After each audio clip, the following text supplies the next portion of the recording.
Well, hello, welcome. I'm glad that you're with us as we continue our chronological read through of Scripture.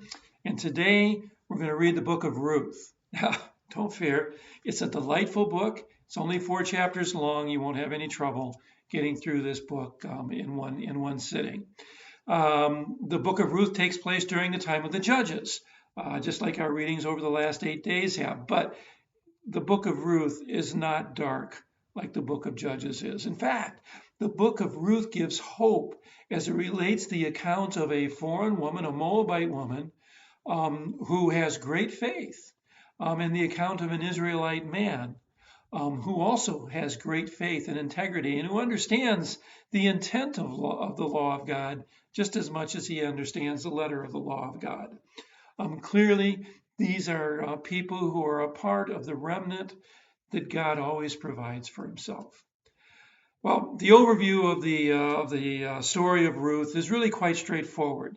A man and his wife moved to Moab to escape a famine that has embraced Israel. While there, the man and both of his sons die, leaving his wife Naomi and her 2 daughters-in-law with no means of support. Naomi decides that since the famine in Israel is over now, that she's going to go back to Bethlehem, which is where she came from. And at first, both of her Moabite daughter-in-laws say that they're going to go back with her. But in the end, only Ruth makes the trip, and she utters the famous words, a part of which I'll mention here: "Where you go, I will go. Where you stay, I will stay. Your people will be my people, and your God, my God." Now, Ruth and Naomi arrive in Bethlehem at the time of the barley harvest. So Naomi sends Ruth to glean from the fields of Boaz, a near relative. Boaz has already heard of Ruth's kindness. Remember, Bethlehem's a very small town. Everybody knows everything. So Boaz has already heard of Ruth's kindness to Naomi, and he offers her protection in his fields as she gleans. He even asks his workers to leave some easy pickings for her, so that her trips are successful. Naomi recognizes Boaz's interest, and he arranges for Ruth to effectively propose to Boaz as her kinsman redeemer. Now, there's actually 2 parts to that proposal. We don't often think of it that way, but there's 2 parts to that proposal. One is that Boaz acquire the land that belonged to Naomi's husband. Now, anybody could do that, but someone who's a close relative has the right to do that first. So that's part of the proposal, that Boaz would acquire the land that belonged to Naomi's husband. And the other is that she, Ruth, would become Boaz's wife and through Boaz would raise up an heir for Naomi. Now, Boaz agrees, and he goes that very day to make arrangements.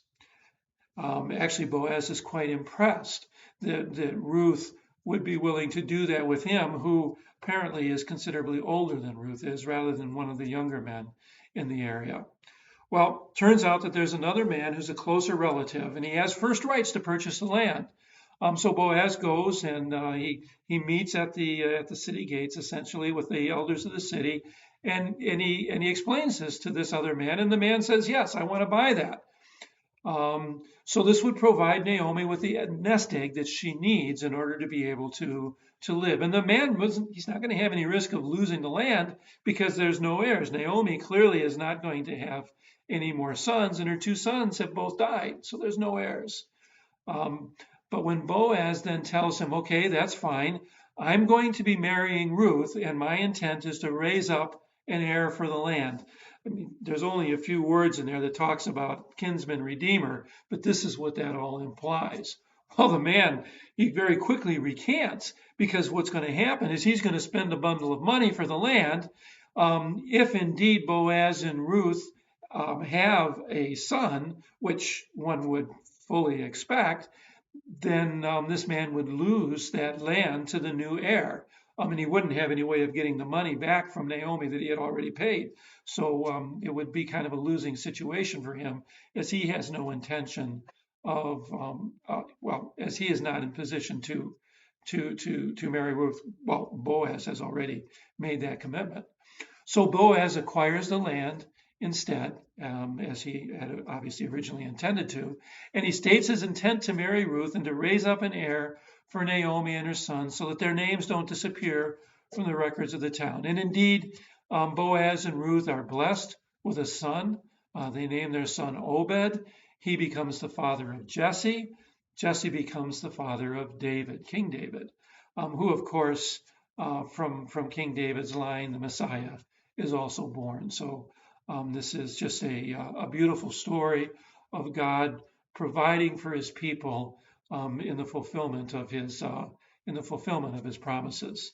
You know, it's refreshing to read this brief interlude that demonstrates that even in the middle of the apostasy that exists during these days of the judges, still God preserves for Himself a remnant, people who will continue to love Him and to live in accordance not only with the letter of the law, but with the intent of the law as well. You know, Boaz was not obligated to take Ruth as his wife and to provide an heir. He's not a brother of Naomi's husband or her sons, but he acts on the spirit of the law rather than the letter of the law and generously provides and does what is right.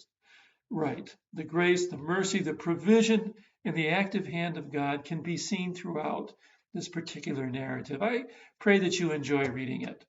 May God be with you, bless you. Look forward to joining with you again the next time.